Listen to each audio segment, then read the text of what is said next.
దేవుడా, నేను ఒక్కటే కోరుకుంటున్నా, ఒక చిన్న ప్రాణం నా ఒడిలో ఇవ్వు. నా ఈ కన్నీళ్ళను తూడ్చే వరం ఒక్కటే, పిల్లల్ని నాకు ఇవ్వు తండ్రి.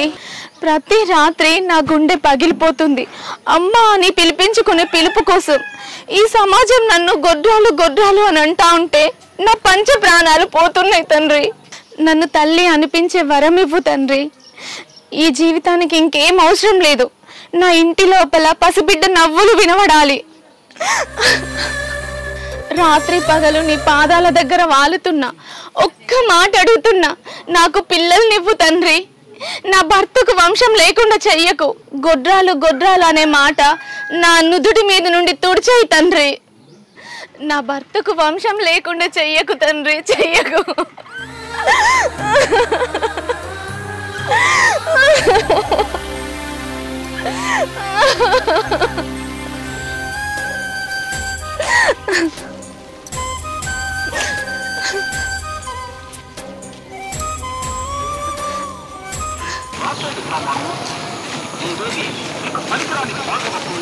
అదో పెద్దమ్మ ఎటు పోతుండ్రు? పొద్దుగాల పొద్దుగాల మేమే దొరికినామే మమ్మల్ని మందలేనికి. మీ అట్లంటల్లో ముఖం చూస్తే ఇంట్లో పంట పండదంటారు. మీ నీడ పడ్డ దళిద్రమే. మీరు నన్ను తిట్టుర్రి, కొట్టుర్రి, అంతేగాని ప్రతిరోజు నా గుండెలో పసిబిడ్డ కోసం పుడుతున్న తల్లితనాన్ని నిందించకుర్రి. గొడ్రాలనే ముద్ర నా నుదుటి మీద ఉంది కావచ్చు, కానీ నా హృదయం మాత్రం ప్రతి క్షణం తల్లిగానే ఉంది. నీ అసొంటోళ్ళు సూతులు చెప్పమంటే మస్తు చెప్తారు. దేవునికి మొక్కుకోవడానికి వచ్చినవా? నీ అసొంటోళ్ళు దేవుళ్ళ దగ్గరికి వస్తే దేవుళ్ళకే విసుకొత్తది. నీ అత్తగారి ఇంట్లో నువ్వు ఉంటే ఆ ఇంటికే శాపం తగులుతుంది. నీ పుట్టుక ఈ మట్టికి కూడా పనికిరాని గొడ్రాలు నువ్వు. ఆ దేవుని దగ్గర నువ్వు అడిగిన ఫలితం లేదు. అమ్మాని పిలిపించుకునే అదృష్టం నీకు లేదే. నీ జీవితమే దళిద్రం. నా ఒడిలో పిల్లలు లేకపోవడం నా దురదృష్టం అయితే, తల్లితనం కోసం ఏడ్చే నా గుండెని దరిద్రం అనడం మీకు న్యాయమా? అత్తమ్మ దీని దగ్గర ఎందుకు ఎత్తుకున్నా బిడ్డ? ఇటుకి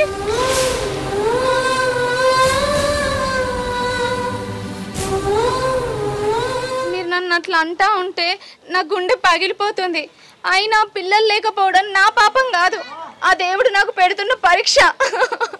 ఇగో నిన్నేమో కాని మాట అన్నట్టు ఎందుకు ఎడతానో నువ్వు? నిన్ను చూస్తే దేవునికే జాలి కలగలే, మేమెందుకు జాలి కలుగుతాం? పిల్లలు పుట్టకపోవడం నీ పాపం కాదనుకుంటున్నావా? అవే నీ పాపం, అదే దరిద్రం. నీ కడుపు ఎండిన పొలం లాంటిది. నీ ఒడిలో పంట వండదు, నీకు పిల్లలు లేరు, ఒక గొడ్రాలు. నీలాంటి దాన్ని ఎవరు గౌరవించరు, నీలాంటి దానికి ఎవరు మర్యాద ఇయ్యరు. పిల్ల జల్లలు లేని దానివి మమ్మల్ని ఎవరు మందలు ఏమన్నారే?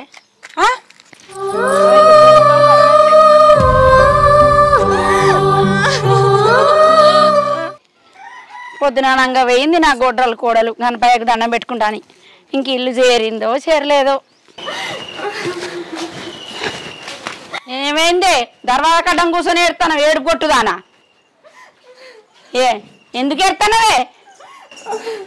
ఏ ఆగమ్మా, నువ్వు ఊకే ఏదో ఒకటి అంటావు. ఏమైంది వదినా? ఏమైంది వదినా? ఎందుకు ఎడతాను? నువ్వు ఇట్లా చెప్పకుండా ఉంటే ఎట్లా తెలుస్తుంది చెప్పు. నేను గుడికి పోయినా,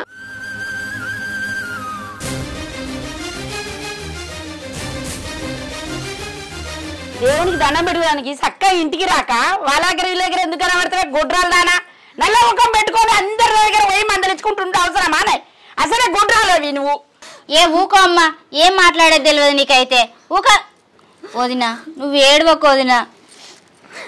నీ కన్నీళ్ళు నేల రాలితే నా గుండె పగిలిపోతుంది. బాధపడకు వదినా. ఆ దేవుడు నీ తలరాతలో రాయని వరం కోసం వాళ్ళు నిన్ను తిడతాన్లు. ఆగే బుజ్జి, పిల్లలు కనకపోవడం తప్పు దీంది కాదా? అన్నోళ్ళదే తప్ప? ఏం మాట్లాడుతానవే నువ్వు? ముమ్మాటికి వాళ్ళదే తప్పమ్మా. అయినా పిల్లల్ని ఇచ్చే వరం ఆ దేవుడిది. మనిషి చేతిలో లేని విషయం గురించి అకారణంగా నిన్ను నిందలేస్తాళ్ళు. వాళ్ళ నోర్లు పడిపోను. ఏం మాట్లాడుతున్నవే? ఊర్లో అందరూ పిల్ల పాపలతోని మనవలతోని మంచిగా ఆడుకుంటారు. నా తలరాత ఏందో ఈ గొడ్రాలు కోడలు దొరికింది. ఏందమ్మా మళ్ళా ఈ నల్లముఖం ది ఈడ కూర్చొని ఎడుతుంది? ఏం లేదురా, ఊరంతా గొడ్రాలు గొడ్రాలు అంటారట. గుమ్మం ముందు కూర్చొని ఎక్కెక్కి ఎడతా ఉంది. ఉన్నమాటనే కదమ్మా వాళ్ళు అన్నది. గొడ్రాల్ని గొడ్రాలు అనకపోతే ఇంకేమంటారు? నా బతికెందుకు ఇట్లయిందో ఏమో. నా తోటోళ్ళంతా 2-3 పిల్లలతోటి సుఖంగా ఉన్నారు. ఇటువంటి నల్ల ముఖం దాన్ని వేసుకొని నా జీవితం పాడైంది. దరిద్రప్తావా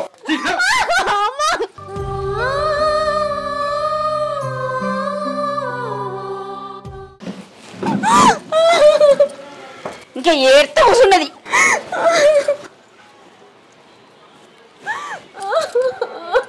బాధపడకోదినా. అమ్మ అన్న మాటలు అన్నన్న మాటలు పట్టించుకోకు. వాళ్ళు అంటారు మర్చిపోతారు. నువ్వు ఏడవకోదినా.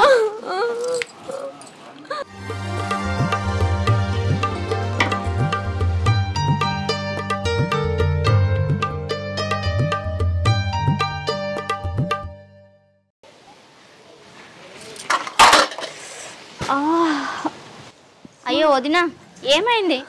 మళ్ళా గుండె నొత్తాందా? అన్నను దవాఖాన తీసుకోమని అడుగుతా. అద్దు తీరా, ఆయన ఏమంటాడు? ఇట్లనే మొన్నటి నుంచి నొప్పి నొప్పి అంటాను. ఏమన్నా అయితే ఎట్లా వదినా? రా అన్నకు చెప్తారా నేను. అన్న, వదినకు గుండె కాడ బాగా నొప్పి లేస్తుందట అన్న. ఎడమ చేయి కూడా బాగా గుంజుకొస్తుందట. ఇవాళ రేపు చిన్న పిల్లలకే హార్ట్ అటాక్లు వస్తాయి. పాపం 4 రోజుల కాంచి అదే నొప్పితోటి బాధపడుతుంది. ఒకసారి దవాఖాన తీసుకుపో అన్న. ఏంది దవాఖానక? ఇప్పుడు నా దగ్గర పైసలు లేవు, తర్వాత ఎప్పుడన్నా తీసుకోపోతుంది. అయినా దీనికి ఏం కాదు తీర్చలే. అమ్మా నేను పోతున్నా.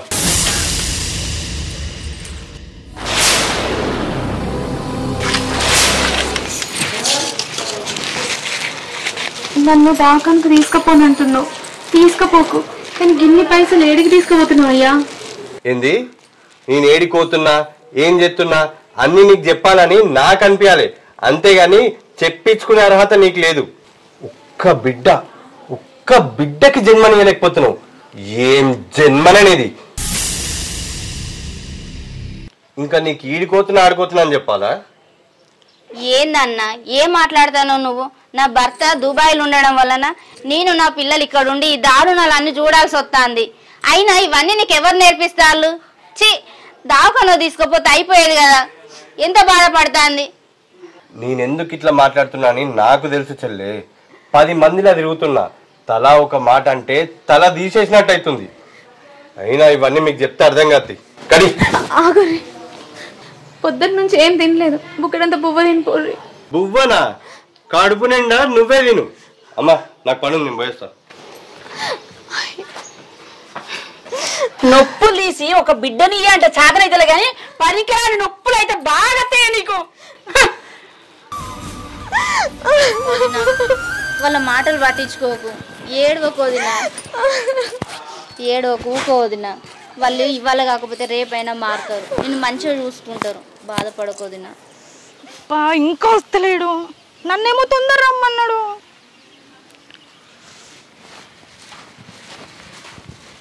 నీళ్ళు ఎందుకు ఇంత లేట్ అయింది? ఎందుకు లేట్ అయిందా? నీకోసం కష్టపడి చెమటొచ్చి నీకు కావాల్సిన డబ్బులు తీసుకొచ్చేసరికి లేట్ అయింది. నిజంగా నా కోసమే తీసుకొచ్చావా ఇంత డబ్బు? నీకోసమే. మధు, నేనంటే నీకు ఎంత ఇష్టమో, కానీ నేను నిన్ను కూడా అర్థం చేసుకోవాలి. పిల్లలు లేరని నీ మనసంతా శూన్యమైంది కదా. ఆ ఖాళీని నేను ప్రేమతో నింపుతా, కానీ నువ్వెప్పుడు నా ముందు బాధపడద్దు. నవ్వు నవ్వు. అది కాదు నీళ్ళు, ఏళ్ళ తరబడి ఎదురు చూసినా నా ఇంట్లో చిన్నపిల్లల కిలకిలలు వినబడలేదు. నా భార్యతో జీవితం విత్తనం లేని పొలంలా వృధా అయిపోతుంది. ఆ గుడ్రాలతో ఉంటే నా పేరు నా వంశం శూన్యమైపోతుంది. నువ్వు అలా బాధపడకు మధు. నీ వంశాన్ని నేను నిలబడతాను. నువ్విచ్చే ప్రేమతో ఒక బిడ్డకి జన్మనిచ్చి నీ ఇంటి గడపలో దీపాన్ని నేను వెలిగిస్తాను మధు. నీ మనసు ఎంత మంచిది నీళ్ళు. పెళ్ళైనా నన్ను ప్రేమతో దగ్గర తీసుకుంటున్నావు. నన్ను నీకంటే బాగా ఇంకెవ్వరూ చూసుకోరు. అయినా నా భార్య కన్నీళ్లతో నా గుండె బరువెక్కింది, అంతేగాని ఆమెతో నాకు భవిష్యత్తు కనపడట్లేదు. నీతో ఉంటే నా వంశం నిలబడుతుందేమో అని నాకు గట్టి నమ్మకం ఉంది. సరే మధు, నీ నమ్మకాన్ని నేను నిలబెడతాను. ఆ గుడ్రాలు నీ జీవితాన్ని ఆపేసింది, కానీ నేను నీ రక్తాన్ని ముందుకి నడిపిస్తా. ఇక నుంచి నా ప్రాణం, నా వంశం, నా భవిష్యత్తు అన్నీ నీ చేతిలో ఉన్నాయి. ఆ గుడ్రాలు పేరుకే నా భార్య కావచ్చు, కానీ నా జీవితంలో నిజమైన భార్యవి నువ్వే అవుతావు. నువ్వు నాకు దొరకడం నా అదృష్టం. లోకంలో ఎందరున్నా నువ్వే నా ప్రాణం. ఆ మాట అన్నావు చాలు నీళ్ళు. నువ్వు లేని లోకంలో నేను కూడా ఉండలేను. ప్రాణం ఒక్కసారే పోతుంది కావచ్చు, నువ్వు లేకపోతే నేను ప్రతి క్షణం చచ్చిపోతాను. అలా మాట్లాడకు మధు. నాదో బ్రతికించే శక్తి గాలి కాదు, నువ్వే. నిన్ను చూసిన ప్రతిసారి నా గుండె నాకు చెప్తుంది నువ్వే నా ప్రాణం అని. మధు మధు, రేపేమో మా ఫ్రెండ్ పెళ్ళుంది. మా దోస్తులందరూ నగలేసుకొని వస్తారు. నేనేమో బూసి మెడతో ఎలా పోవాలి? నగల పంట పైసలు అమ్మి ఆ పైసలు నీళ్ళకే ఇచ్చిన. ఇప్పుడు మళ్ళా నగలంటే ఎక్కడికి వెళ్ళి నా పిల్ల నగలు తీసుకొచ్చిత్తా. ఆ గుడ్రాలకి నగలెందుకు? ఇప్పుడు దానికంటే నాకు ఇదే ఎక్కువ. అయ్యో మధు, నువ్వు అట్లా బాధపడకు. నిన్ను బాధ పెట్టడం నాకు ఇష్టం లేదు. నువ్వు ఇవ్వకపోయినా నాకేం ప్రాబ్లం లేదు. నేను బోసి మేడతోటే పోతా. వాళ్ళు ఎన్ని అవమానించినా భరిస్తా. కానీ నువ్వు మాత్రం బాధపడొద్దు. లేదు నీళ్ళు, నా కోసం ఇంత ఆలోచించే నీకు ఎక్కడ కూడా చిన్నతనం కావద్దు. సరే, నేను పోయి తీసుకొస్తా.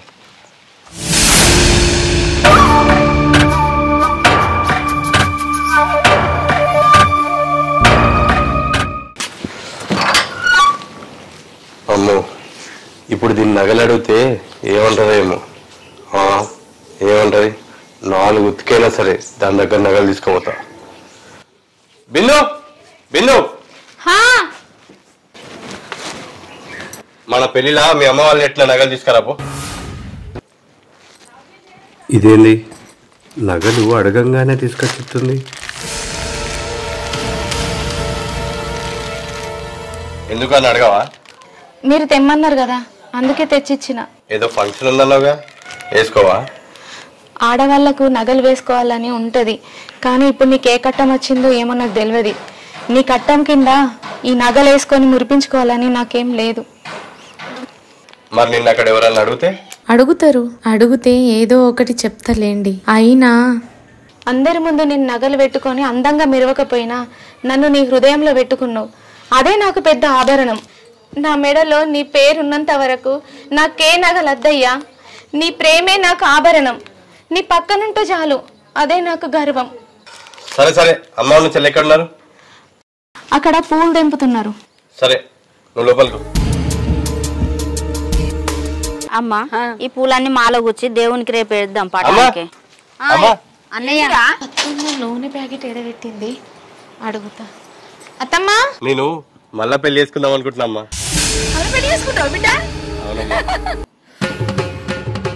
ఏంటిది అన్నయ్య నువ్వు మాట్లాడేది? వదినుండగా నువ్వు మళ్ళీ పెళ్లి చేసుకోవడం ఏంది? నువ్వు ఊకోవే, నీకేం తెలియదు. బయట నేను రోడ్ మీదకి పోతే నలుగురు నాన్న మాట్లాడుతుంటే భరించలేకపోతున్నా. పిల్లలు ఎప్పుడైతారంటే వాళ్ళకి సమాధానం చెప్పలేక చచ్చిపోతున్నా. అందుకే నేను మళ్ళీ పెళ్లి చేసుకుందాం అనుకుంటున్నా. అన్నయ్య, నువ్వు చేసేది తప్పు. పిల్లలు పుట్టకపోతే రెండో పెళ్లి చేసుకుంటావా? పిల్లలు పుట్టడం అనేది ఆ దేవుడిచ్చే వరం.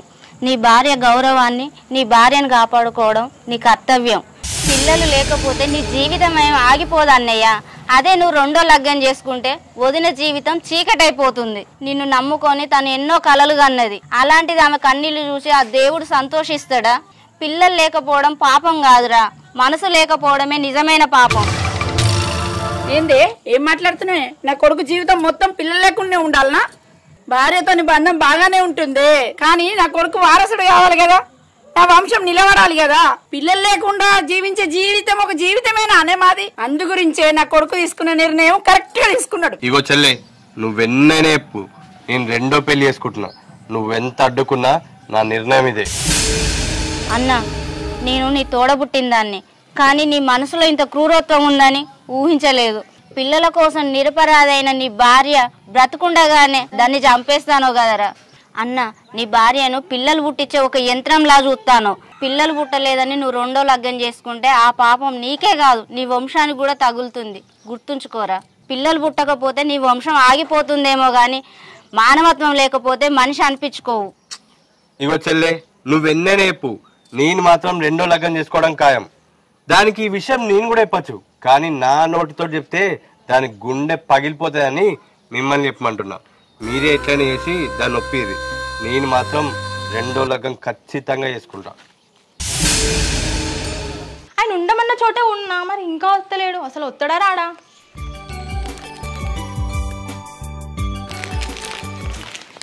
నీళ్ళు ఇగో నగలు. నిజంగా నేను నా కోసమే తెచ్చినావా? నేను అంటే ఎంత ఇష్టం మధు నీకు. నిజం నీళ్ళు, ఈ నగలు నాకు నా భార్యకైన పెళ్లి బంధానికి గుర్తులు. ఇవి నీకోసమే తీసుకొచ్చిన. ఇప్పటి నుంచి నా ప్రాణం, నా ఆస్తి అన్ని నువ్వే. మధు, నీకు మళ్ళీ మళ్ళీ చెప్తున్నా, నువ్వు దొరకడం నా అదృష్టం. నీళ్ళు, నా దగ్గర ఉన్నది ఏదైనా నీకోసమే. నువ్వు సంతోషంగా ఉంటే నాకు అదే చాలు. మధు, నువ్వు ఇచ్చిన ఈ బహుమతులు ఎప్పటికీ నా దగ్గరే దాచుకుంటా. ఈ మధుగాన్ని ఇట్లనే నా మాయ మాటలతో నమ్మిస్తే ఇంకా పైసలు తీసుకోవచ్చు, నగలు కూడా తీసుకోవచ్చు. నీలు, నీ తల నా భుజంపై ఉంటే ఈ లోకమంతా నాదే అనిపిస్తుంది. నీకోసం ఎసొంటి కష్టాన్నైనా నేను ధైర్యంగా ఎదుర్కొంటా. మధు, నాకు నీతో ఉన్న ప్రతి క్షణం కొత్తగా ప్రాణం పోసుకున్నట్టుంది. నీలు, నువ్వు దొరకడం నిజంగా నా అదృష్టం. సరే, నాకు కొంచెం పని ఉంది, నేను వెళ్ళొస్తా. సరే మధు. జాగ్రత్త. సరే మధు. బాయ్. బాయ్.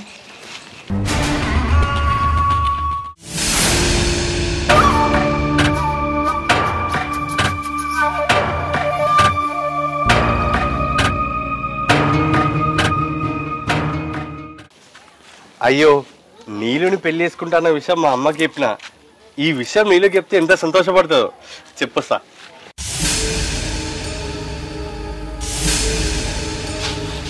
ఏం నమ్మించినవి మరుగాన్ని, నీ తెలివితేటలు చూస్తా అంటే నాకే మతిపోతుంది. నా నాటకానికి మైమర్చిపోతారు. వాడికి తెలియదు నన్ను దేవత అనుకుంటాడు, కానీ నాలో ఉన్న నిజ స్వరూపం వాడికి తెలిస్తే గుండాకి చస్తాడు. అయితే కానీ మనం ఎప్పుడు పెళ్లి చేసుకుంటాం? వాడి దగ్గర ఇంకా కొన్ని డబ్బులు ఉన్నాయి, అవన్నీ లాగేశాక.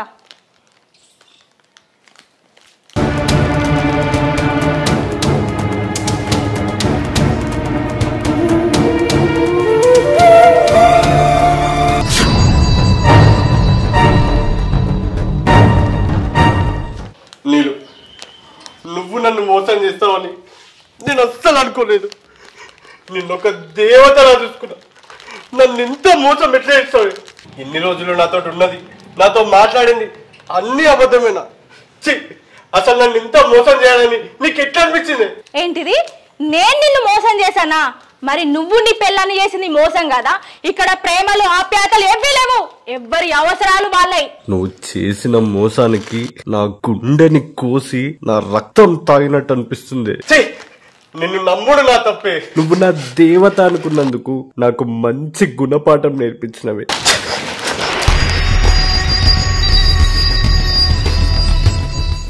నాకు పిల్లలు అయితే లేరు, అది నా తప్పే. అందుకే నా భర్త ఇంకో లగ్గం చేసుకుంటా అంటాడు. ఆయన రెండో లగ్గం చేసుకుంటా అంటే నా గుండె చెరువైతుంది. కానీ ఆయన ఇష్టమే నా ఇష్టం. ఆయన ఇష్టాన్ని నేను ఎప్పటికి కాదనా.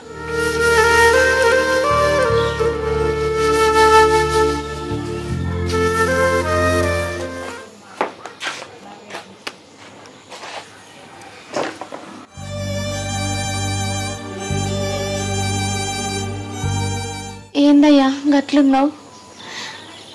నువ్వేం బాధపడకు, నేను గొడ్రాల్నే, నేను ఒప్పుకుంటా. నువ్వు అత్తమ్మతో మాట్లాడిందంతా నేను విన్నా. నువ్వేం బాధపడకయ్యా, నీకు నచ్చిన అమ్మాయిని నేను దగ్గరుండి లగ్గం చేస్తా. ఇంత గొప్ప నా భార్యని బాధ పెట్టడం నిజంగా నాది పెద్ద తప్పు. నా భార్యని చీదరించుకున్నా, అయినా కూడా నా మీద కొంచెం కూడా కోపం లేకుండా నా కోసం పిచ్చిదానిలా కన్నీళ్లు పెట్టుకుంటుంది. నాకు నీ మీద ఉన్న ప్రేమే నా సంతానం అనుకున్నా. పర్వాలేదయ్యా, నీకు పిల్లలు లేకపోతే నువ్వెంత బాధపడుతున్నావో అది నాకు అర్థమవుతుంది. నువ్వు రెండో లగ్గం చేసుకున్నా కూడా నేను ఎప్పటికీ నీ పాదాల దగ్గరనే ఉంటా. నన్ను మాత్రం దూరం చేసుకోకయ్యా, నన్ను మాత్రం దూరం చేసుకోకయ్యా. కన్నా స్థానం మాత్రం ఎప్పటికీ నీ పాదాల దగ్గరనే. దేవత లాంటి నా భార్యకు అన్యాయం చేయాలనుకున్నందుకు నీళ్ళు రూపంలో నాకు తగిన శిక్ష వేసిండు ఆ దేవుడు. నా పాదాల దగ్గర పడి ఉంటానంటుంది. దేవుడా, నన్ను క్షమించు. ఇంత మంచి భార్యను బాధ పెట్టిన నన్ను క్షమించు దేవుడా. బిందు, నీ గొప్పతనం నాకు తెలిసింది. ఇంకెప్పుడు నిన్ను బాధ పెట్టను. నిన్ను అపురూపంగా చూసుకుంటా. నా ప్రాణం ఉన్నంత వరకు నేనే నీ సతీమణిని. నా గుండె లోతుల్లో నువ్వెప్పటికీ నా దేవుడివే అయ్యా. నువ్వు ఇంకొకరికి భర్తవు కావచ్చు, కానీ నా ప్రేమ ఎప్పుడు నీ పాదాల దగ్గరనే ఉంచుతానయ్యా. నా జీవితంలో ఇంకో పెళ్ళనే మాట ఎత్తాను, ఇంకో ఆడదాన్ని ఊసెత్తాను. నా ప్రేమ మాత్రం ఎప్పటికీ మిమ్మల్ని విడిచిపెట్టదు. మీరు రెండో పెళ్లి చేసుకున్నా కూడా నేను మిమ్మల్ని వదిలి వెళ్ళిపోనండి. మీ పాదాల దగ్గర నాకు ఎంత చోటు ఇవ్వండి. గొడ్రాలని నన్ను మాత్రం దూరం చేసుకోకండి.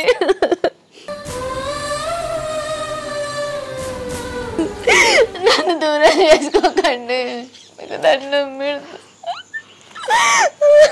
చూసినవారు అన్నయ్య, వదిన గొప్పదానం. బంగారం లాంటి వదినను పిల్లలు పుట్టలేదని రెండో లగ్గం చేసుకుంటానని ఎంతో బాధ పెట్టినావు. అయినా కూడా నీ సంతోషం కోసం రెండో పెళ్లి చేసుకోమని తనే నిన్ను ఒప్పిస్తాంది. అయినా పిల్లలు పుట్టడం పుట్టకపోవడం అది తలరాత. ఆ తలరాతను ఎవరు మార్చలేరన్నా. ఏంటి ఏమో అంటున్నా అన్నను? నువ్వు ఓకో అమ్మ, ప్రతి దానికి వదినని ఎట్లా పడితే అట్లనే మాటలు అంటావు. గొడ్రాలు గొడ్రాలు అని నువ్వే ఇంతగానం అంటాను. లోకం ఎంత పేర్లు పెట్టాలి, ఆ మనసు ఎంత ముక్కలైతుందమ్మా. అదే స్థానంలో నేనుంటే నువ్వు భరించగలవా అమ్మ? ఏంది ఈ గొడ్రాలతో నువ్వు వలుచుకుంటున్నావు? నీకే బంగారం వస్తుంది, ఇద్దరు కొడుకులు ఉండగా. గొడ్రాలు గొడ్రాలు అని అంటే వినడానికే విరక్తి పుడుతుంది. ఎన్నిసార్లు అంటావమ్మా? అన్నయ్య, నీ అదృష్టం బిందు రూపంలో నీ జీవితంలోకి వచ్చింది, అర్థం చేసుకో. అది కాదురా చెల్లి, అందరూ దీన్ని గొడ్రాలు గొడ్రాలు అంటే నేను అవమానంగా భావించి రెండో పెళ్లి చేసుకుందాం అనుకున్నా. నేను కూడా దీన్ని చాలా బాధ పెట్టినరా. ఈ సమాజం అంతే అన్న, కొంచెం వంకర కనబడితే చాలు నిందించడం తప్ప సరి చేయడం రాదు. గొడ్రాలు గొడ్రాలు అని అనడం తప్ప అరే ఓ 4 మంచి మాటలు చెబుదామని కొంతలో కొంతమంది ఆలోచించినా చాలా బాగుండేది. అయినా పిల్లలు పుట్టకపోవడం భార్య తప్పు కాదు, అలా అని భర్త తప్పు కాదు, అది విధి రాసిన రాత. రాతారోత అని మాట్లాడుతున్నావు. పిల్లలు పుట్టకపోతే గొడ్రాలని దాని అనకపోతే నాకు కొడుకున్నాను రానే. ఇందులో తప్పెవరిదే? తప్పు ఎవరిదో తెలుసా అమ్మ? ఆడదాన్ని గొడ్రాలు అని నిందించే మనుషులదే తప్పమ్మా. నువ్వు ఆగమ్మా. ఇగో అన్న, పిల్లలు లేకపోవచ్చు కానీ భార్య చూపించే ప్రేమ, అభిమానం, అంకిత భావం కన్న బిడ్డ కంటే ఎక్కువే. పిల్లలు లేరనే లోటు తీర్చుకోవడానికి రెండో పెళ్లి చేసుకుంటే నాకు సంతోషం దొరికింది అనుకున్నా. కానీ అది నా జీవితంలో చేసిన పెద్ద మూర్ఖత్వం. పిల్లలు పుట్టకపోవడంలో మా ఇద్దరు తప్పు లేకపోవచ్చు, కానీ దాన్ని బాధ పెట్టడంలో మాత్రం నా ఒక్కని తప్పు ఖచ్చితంగా ఉంది. బిందు, నా సంతోషమే నీ జీవితం అనుకున్నావు. నా జీవితంలో ప్రతి లోటు నేను నీ ప్రేమతో నింపినావు. కానీ నేను మాత్రం పిచ్చి పిచ్చి ఆలోచనతో నీ గుండెని చాలా బాధ పెట్టిన. అవును బిడ్డ, నేను కూడా నిన్ను చాలా బాధ పెట్టిన. పిల్లలు లేకపోవడమే పెద్ద సమస్య అనుకున్నా బిడ్డ. నీలాంటి కోడల్ని అర్థం చేసుకోకపోవడమే అసలైన సమస్య. అయ్యో అత్తమ్మ, ఎందుకు అట్లా మాట్లాడుతుండ్రు? పెద్దవాళ్ళు, మీరు అట్లా మాట్లాడొద్దు. బిందు, నువ్వు నాతో ఉన్నంత కాలం నాకు పిల్లలు అవసరం లేదు. నీ ప్రేమనే నాకు శాశ్వతంగా సరిపోతుంది. పిల్లలు మనకు లేకపోవడం అది దేవుడి నిర్ణయం. నేను నిన్ను వదిలేయడం అది నా నిర్ణయం ఎప్పటికీ కాదయ్యా. నువ్వు నా మీద చూపించే ప్రేమే నాకు పిల్లల కన్నా గొప్ప వరం. నువ్వు నా చెయ్యి పట్టుకొని నా భార్యే నా ప్రపంచమని చూపించే నువ్వే నాకు సంతానమయ్యా. నన్ను క్షమించు బిందు. నేను అజ్ఞానంతో చేసిన తప్పులన్నిటినీ క్షమించు. నీ గుండెని గాయపరచాలనుకున్న ఆలోచనని క్షమించు. నన్ను క్షమించు బిందు. మీరు అట్లా అనకండి. మిమ్మల్ని క్షమించకపోవడం అంటే నా ప్రాణాన్ని క్షమించుకున్నట్టే. మీరు అస్సలు బాధపడకుర్రి. అరే ఏంద్రా అంతగానో బాధపడతాండ్రు? అరే నీకు అది బిడ్డ అనుకో, బిందు వీడు నీ కొడుకు అనుకో. ఈ విషయంలో ఎవరైనా నా కోడల్ని గొడ్రాలు అన్నారు అనుకో, వాళ్ళ నాలుకనే కోసేస్తా. అమ్మా, నువ్వేనా ఇట్లా మాట్లాడేది? చూసినా వదిన మా అమ్మ ఎంతలా మారిపోయిందో. కోడలు బంగారు.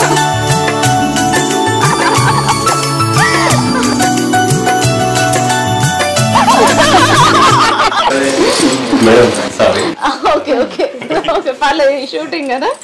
ఓకే అన్నారు కదా. తల తీసేసినట్టు అవుతుంది. ఇవన్నీ మీకు అర్థం కావు. కడి ఆగండి, అలా పోవా. ఇట్లా